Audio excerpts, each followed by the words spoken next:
What happens when the CEO of a family-owned burger chain shows up as a trainee, and no one knows he's the boss? Owen Park sat in his truck outside store number 5, staring through the windshield at the faded signage. It was the third location he'd visited in 2 weeks, and something didn't sit right. Sales were steady across the 7 stores, but customer reviews were suddenly dipping, especially here. Complaints about long wait times, staff turnover, cold food. He'd inherited the chain from his father 5 years ago, but lately, he felt like he didn't know the heartbeat of his own business anymore. He ran a hand through his short hair and checked the mirror. His beard was longer, darker than usual. He wore a gray kitchen shirt, black pants, and a hat pulled low. The fake name tag read Kyle. No one at this location had ever met him. It was a corporate chain setup, store managers hired independently, and each location ran its own daily operations. The most they'd seen of Owen was a photo in an onboarding slideshow, and thanks to the disguise, no one connected the dots. He pushed open the door. Inside, the lunch rush was winding down. Grease hissed on the grill. A couple of teens wiped down tables. "Hey," a tall man barked from behind the counter. "You the new guy?" "Yeah," Owen said. "Kyle, starting today." The man didn't shake his hand. "I'm Mitchell. I manage this place." "Grab an apron and stand back there with Gina." Gina was a slim woman in her early 20s, brown curls tucked under her cap. She gave him a quick smile and nudged a basket of fries toward the heat lamp. "You're lucky." Mondays are slow. He watched her move fast, efficient, polite to every customer. She didn't stop once in the next hour. When the register jammed, she fixed it. When the fryer beeped, she reset the timer. And when a customer asked for ketchup with no salt, she corrected the order without a fuss. Mitchell, meanwhile, barked at everyone. "Speed it up, people. This ain't a damn cruise ship." At one point, a younger worker, maybe 16, asked if he could clock out an hour late. His replacement hadn't shown up. Mitchell rolled his eyes. "You're not getting overtime, so don't even ask," Mitchell snapped. "You stay till I say you're done, got it?" The kid nodded, looking down at his shoes. Owen felt his jaw tighten. He was still learning the ropes of the store, but that one hit hard, denying overtime. That wasn't just against policy, it was illegal. He kept quiet and kept working. By the end of the shift, he'd seen enough to know this store was broken. Half the staff looked exhausted. The other half were new hires, confused and untrained, and the few good ones like Gina were picking up the slack. In the back room, Owen sat next to Gina on a crate while they sipped sodas. "You've been here long?" he asked. "Almost 2 years," she said, wiping her hands on her apron. "Feels like 10 sometimes." "Why stay?" she shrugged. "I like the work, I'm good at it." "I just wish people got treated better, you know." Owen nodded slowly. "Like what happened with the kid earlier." Gina's eyes darkened. "Mitchell does that a lot, says we can't afford overtime, but he still keeps us late. If you complain, he cuts your hours." "Happened to me last month." Owen sat back, heart beating faster. "You ever tell anyone higher up?" She laughed once, bitterly. "Who? The district manager. He only shows up when we hit sales targets. Otherwise, Mitchell runs this place like it's his own." Owen didn't say anything. He just looked around the grimy backroom and thought of his father, how he used to walk every store floor once a month. "If you don't know your people," he used to say, "you don't know your company." Owen had let that slip. "You're quiet," Gina said. "Just paying attention," he answered. He worked the rest of the week as Kyle. He cleaned grease traps, took drive-through orders, restocked napkins, and mopped floors. He watched Mitchell snap at employees, deny breaks, and write up a girl for being too slow when she was clearly never trained. But the worst came Thursday night. A guy named Leo, mid-30s, father of 2, stayed 2 hours past his shift. The place was short-staffed again. At the end of the night, Leo asked if he should record the extra time. "Nah," Mitchell said, tossing a rag over his shoulder. "Your salary now, right?" Leo blinked. "Wait, what?" "Congratulations. Your management," Mitchell said with a grin, "means no overtime. I'll update payroll." Leo looked stunned. "I never agreed to, then maybe find another job," Mitchell snapped. "You're lucky I kept you this long." Owen stepped into the freezer, shut the door, and gripped the metal shelving until his knuckles went white. This wasn't just bad management, it was abuse. He'd seen enough. Tomorrow, he'd end the lie. Friday morning began with a delivery truck pulling up late. Again. Owen, still Kyle to everyone else, was already on the line helping Gina prep the grill station. The driver shouted something about traffic and shoved a clipboard into Mitchell's hands without waiting for a signature. Boxes were dropped by the back door. No one checked the order. Mitchell didn't even look up from his phone. "Unload it," he called, pointing at a skinny crew member named Rico. Rico glanced from the stacked boxes to the full prep sink, then back at Mitchell. "I'm still doing dishes." "You want me to leave them?" "Did I stutter?" Mitchell replied. "Figure it out." Rico wiped his hands on his apron and headed for the door, muttering under his breath. Owen stepped in beside him without saying much. They moved the heavy crates together, one at a time, through the narrow hallway. Owen noticed the kid winced every time he bent down. "You all right?" he asked, setting down a box of frozen patties. Rico hesitated, then nodded. "Just twisted something last week. I asked for a lighter shift, but—" He trailed off, tossing a glance toward the front. Owen didn't reply. He just grabbed another box. By noon, the line at the counter stretched to the door. 2 customers left after waiting too long. Mitchell didn't apologize, he just told the crew to move faster and stepped outside to take a call. Inside, chaos was building. The fryer beeped non-stop. The shake machine overflowed. Gina kept glancing over her shoulder, trying to cover for 2 absent coworkers. Owen handled register, grill, and trash runs in turn, but it still wasn't enough. When a woman at the counter complained her burger was wrong, Mitchell reappeared just long enough to blame the kitchen. "They can't follow basic instructions," he said, loud enough for everyone to hear. Owen didn't respond. He walked the corrected burger out himself and apologized to the customer. Later in the back, as they tried to catch a breath between rushes, Owen asked Rico, "There any sort of regional support?" "Someone above Mitchell." Rico gave a short laugh. "Supposedly, but we haven't seen anyone in months." Last time someone from corporate came, Mitchell made sure everything looked right for the day. Then it all went back. Owen nodded slowly. "And no one's called in a complaint." "They don't pick up," Rico said. "Or they say they'll look into it. Nothing ever changes." That afternoon, Owen stayed through the second shift. A new hire named Emily showed up her third day. She looked lost, hovering near the register, trying to remember the buttons. Mitchell didn't help. "Figure it out or go home," he snapped when she asked how to void a double ring. Owen stepped in quietly and walked her through it. Emily looked grateful but anxious. She kept glancing toward Mitchell like she was waiting to be reprimanded again. By close, Owen was cleaning the fryer when he heard a crash in the back. He found Gina kneeling by a stack of dropped trays, palms red from catching the edge of a bin. "You all right?" he asked, crouching beside her. She nodded, brushing hair from her face, but didn't meet his eyes. "I'm just tired." Mitchell appeared in the doorway. "You'd be less tired if you worked faster." Owen stood up. "She's been covering 3 stations." Mitchell raised an eyebrow. "You want to join her on break duty too? Otherwise, keep your mouth shut." That was it. Owen walked past him, out the back exit and into the alley. He pulled out his phone and called his assistant. "Send the district HR rep to store 5. Tomorrow morning, and have security pull time card records for the last 2 months. I want names, schedules, and any edits." He hung up without waiting for questions. The next morning he returned before opening, this time in a clean company polo and jeans. No hat, no name tag. When he walked through the front door, heads turned. Mitchell was leaning against the counter with a coffee. He blinked, confused. "Can I help you?" he asked. Owen didn't answer. He turned to the team gathered near the prep stations. "My name is Owen Park. I own this company." Silence, a few gasps. One of the newer cooks dropped his spatula.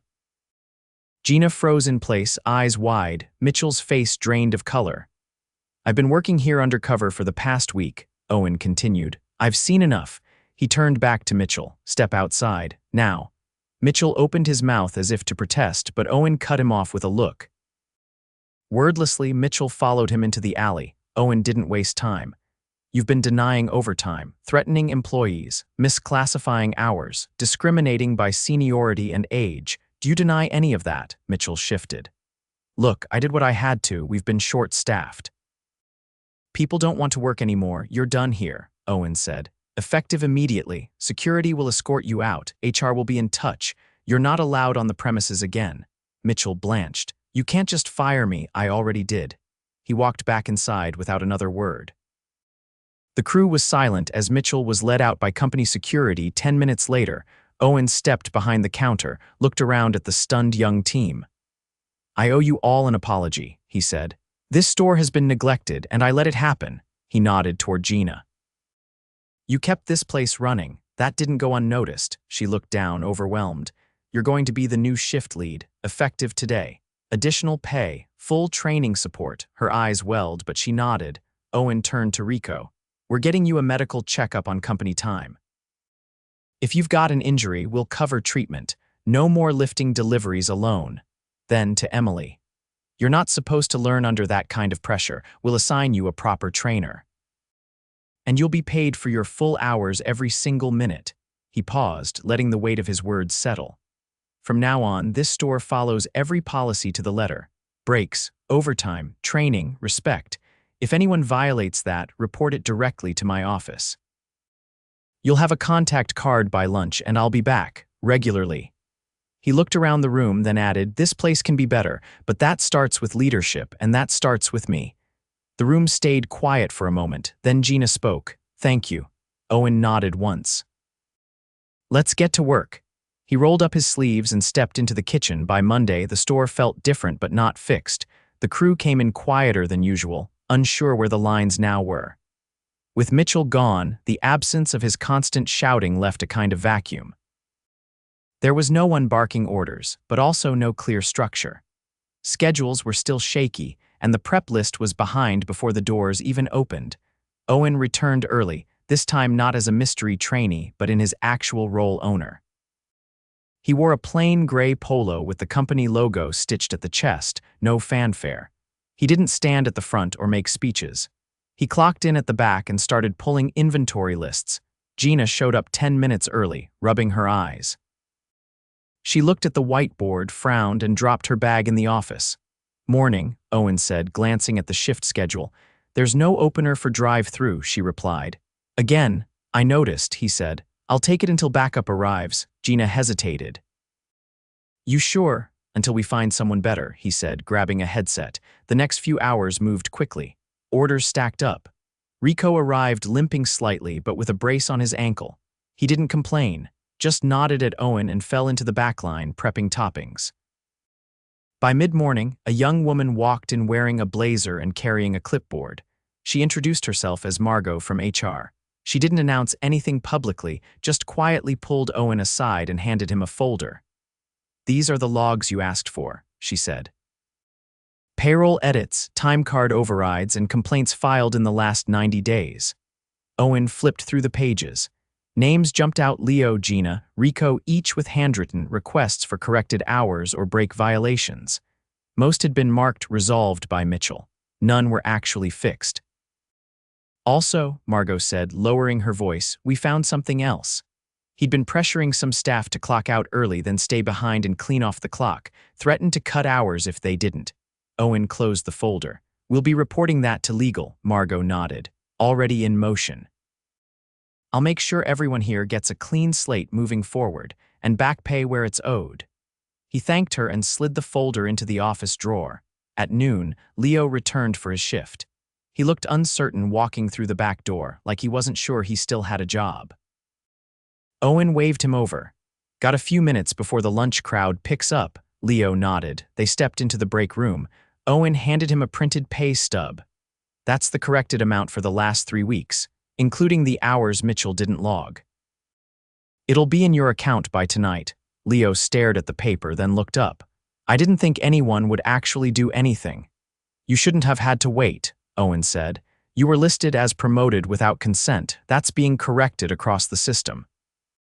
You're still hourly and you'll be paid for every extra minute. Leo folded the paper carefully, not speaking for a moment. Then, I've got 2 boys. One of them's starting school next month. That money, it helps. I know, Owen said, and you're not the only one. This store's been run by fear for too long. That ends now.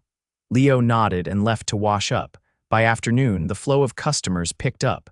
It was clear the team was trying, they were just stretched thin. Emily handled front register again, still hesitant but improving. Rico stayed off his feet as much as possible, but the limited staff meant he had to bounce between prep and grill. Gina moved through the kitchen like she was running triage, checking timers, restocking sauces, answering customer questions, and resetting the POS when it froze. At one point, a delivery driver walked in with a crate of produce and no invoice. She flagged it immediately and turned him away. "No slip, no drop," she said firmly. "We're not playing that game." Owen caught the moment and nodded to himself. At 3, a new trainee arrived someone HQ had fast-tracked. Her name was Kayla, early 20s, sharp but clearly nervous. She'd been hired through corporate's emergency staffing process and had barely finished onboarding. Gina took her aside. "Let's start with prep," she said, handing her gloves. "Keep it simple. Lettuce, tomato, onion. We'll move to the grill by next week." Owen watched from a distance. No over-talking, no condescending instructions, just clear steps and steady pacing. He pulled Gina aside at the next lull. "I know you're already stretched, but I need you to help shape the next few hires." "Me," she said, surprised. "I'm not even a manager." "You're leading," he said. "That's what matters." She looked unsure but nodded. "All right, but I'm going to need help. You'll have it." Starting with a proper assistant, he stepped into the office and made a call. By the next morning, a regional team member named Sylvia would arrive to help stabilize operations, schedule audits, hiring support, and proper training rollouts, but not everything went smoothly. Around 5, a problem flared. A customer came in, ordered 2 meals, then returned 15 minutes later claiming the order was wrong. He demanded a full refund and extra food for the inconvenience. His receipt had grease smudges but no visible error. Gina calmly offered to remake the meals.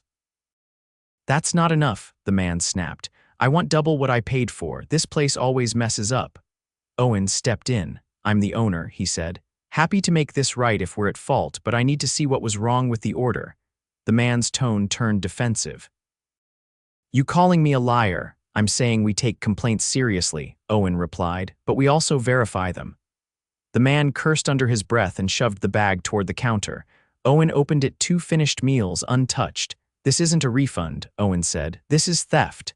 The man stormed out. Gina looked rattled, but Owen steadied her.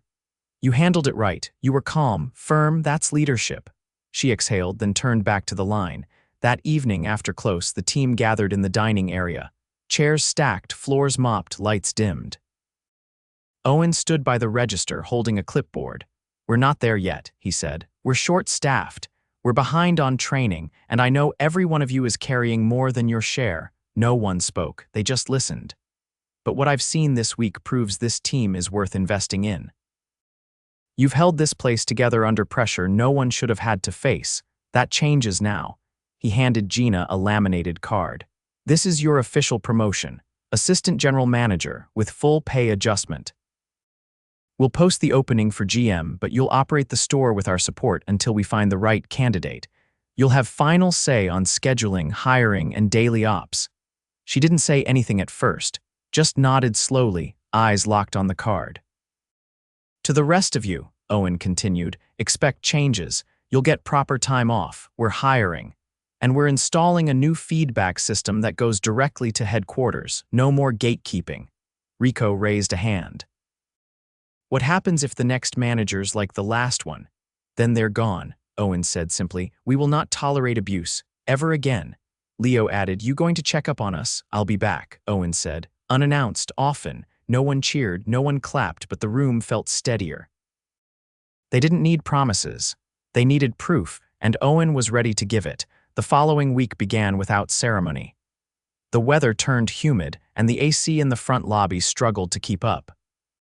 There was no dramatic overhaul, no sudden fix, just the quiet, steady grind of a team trying to hold itself together while the company slowly began to show up for them. Owen didn't vanish after the reveal. He returned each morning, not as a full shift worker, but as a constant presence. He brought coffee, reviewed prep logs, and sat through opening huddles. He didn't hover, but he paid attention. Early Tuesday, Sylvia, the regional support manager Owen had arranged, arrived with a clipboard, a laptop bag, and a quiet, no-nonsense demeanor. She sat in the cramped office with Gina for over an hour, walking her through labor forecasting software and how to read shift productivity curves. Gina asked questions not timidly, but with purpose. She wanted to understand how to make things work without burning everyone out. Sylvia didn't sugarcoat anything. "You're going to have to run lean this week. We're still 2 hires short and the applicant pool is thin," she said, tapping a chart. "But I can help you set a rotation that shares the load fairly." Outside the office, Kayla struggled to keep up with the lunch prep timing. She tried slicing tomatoes too quickly and nearly took off a fingertip with the dull blade. Rico stepped in without comment and swapped out the knife, then guided her through the stack properly, showing her how to tuck her fingers to avoid slipping. Owen caught the moment from across the kitchen and made a mental note. That afternoon, Sylvia pulled Owen aside. "Your payroll edits went through," she said. "Everyone's back pay hit today. The reaction's been quiet, mostly. I think they're still in shock." "They'll believe it when it holds," Owen said. "That's fine." She hesitated before continuing. "There's one thing I think you should see." She opened her laptop and pulled up an internal report. Mitchell had flagged multiple applications over the past 6 months, turned them down manually before they reached interview. A pattern caught my eye. Owen scanned the screen. The names were varied, but the rejections were consistent. Most were marked as underqualified, though several had fast food experience. Then he saw a field labeled Notes, with vague remarks like "doesn't fit image" or "too quiet." "Was this forwarded to HR before?" Owen asked. "No." "It was buried. I only found it by digging through the back end." He stared at the screen for several seconds, jaw tight. "Flag every one of these entries. We're going to contact them, offer interviews, and we're logging a formal discrimination report under Mitchell's name." Sylvia nodded. Already in motion. The next day, Owen sat in on interviews for 2 of those applicants. One, a high school senior named Lewis, had been rejected twice despite having worked at a competing burger chain the summer prior. He was soft-spoken but clear. When asked why he applied again, he said simply, "I didn't think they'd call. I just kept trying." He was hired on the spot. Word began to spread. By Thursday, customers noticed something had shifted. Orders came out quicker. Staff didn't look as frantic. The dining room, while still worn around the edges, stayed cleaner. Gina started letting Kayla shadow her during off-peak hours, walking her through evening closeouts and how to prep for the next day more efficiently. But not everything ran smoothly. That Friday evening, during a dinner rush, one of the newer hires from the previous regime, a tall, wiry man named Tyler, was caught berating another employee, a quiet dishwasher named Marcus. Owen walked into the back hallway just as it happened. "I'm not cleaning your mess," Tyler snapped. "That's not my job. Do it right next time or just quit." Marcus didn't answer. He just stared at the floor, clutching a mop handle like he didn't know what to do with it. Owen stepped in. "What happened?" he asked, voice level. Tyler turned, startled. "This guy's been dragging all night." "I told him to pick it up." Owen looked at Marcus. "Is that true?" Marcus shook his head once. "I was finishing the grease trap. He dumped the trash on the floor and walked off." Tyler scoffed. "Yeah, because I'm not the janitor. You're done," Owen said. Tyler blinked. "What? You're off the team. Immediately. Your attitude's not welcome here." Tyler looked around as if expecting someone to back him up. No one did. He left without another word. Owen turned to Marcus. "Did you finish the trap?" Marcus nodded. "Good. Take 10 minutes, then check in with Rico. He'll help you with the rest." He didn't need to say more. The message was already spreading. The next morning, Owen called a meeting before the store opened. The full team stood in a half circle near the front counter, most of them holding coffee cups, some still rubbing sleep from their eyes. "No one here is expected to carry more than their share," Owen said, looking from face to face. "No one gets to decide who matters and who doesn't. That's over. If you're not working as a team, you're not welcome." No one interrupted. No one looked away. "Every week I'll be checking in. Quietly sometimes, sometimes not, but I won't stop showing up, and as long as you're doing the work, this company will have your back." Lewis raised his hand. "Are we going to get uniforms that actually fit?" he asked, deadpan. There was a ripple of laughter. Owen smiled. "Yes." New stock arrives Tuesday. By the following Monday, the tone of the store had changed in ways that couldn't be faked. Customers started leaving handwritten notes on receipts thanking the team for fast service or friendliness. A woman who ate there every Thursday left a small box of cookies at the counter. Kayla was now running register solo during mid-shifts. Her hands no longer trembled when she keyed in a custom order. Rico had trained a new line cook to cover evenings, and for the first time in months, he got to leave on time 3 days in a row. Gina stood in the office at the end of her shift, staring at the screen showing next week's schedule. It wasn't perfect, but it was functional. No one was doubled up. Everyone had breaks, and overtime, if it happened, was logged properly. Owen stepped in. "You did this," he said. She glanced at him. "No, we all did," he nodded once. "Still, you kept showing up, even when no one noticed." She didn't answer immediately. Then she said, "I almost quit." "3 times, I know. But I stayed because I thought maybe it could be different. I just didn't think anyone else believed that." "I do now," Owen said. She logged out of the system and grabbed her bag. As she passed the prep station, she paused and turned. "Hey," she called to the crew still finishing cleanup. "Nice work today. Go home on time. Everyone." They cheered without making a scene, just a few tired grins and raised hands. Owen watched them file out one by one. Then he flipped the lights off and for the first time in months locked the door on a store that felt steady again. It wasn't perfect. It would never be perfect, but it was real, and that was enough to build something better.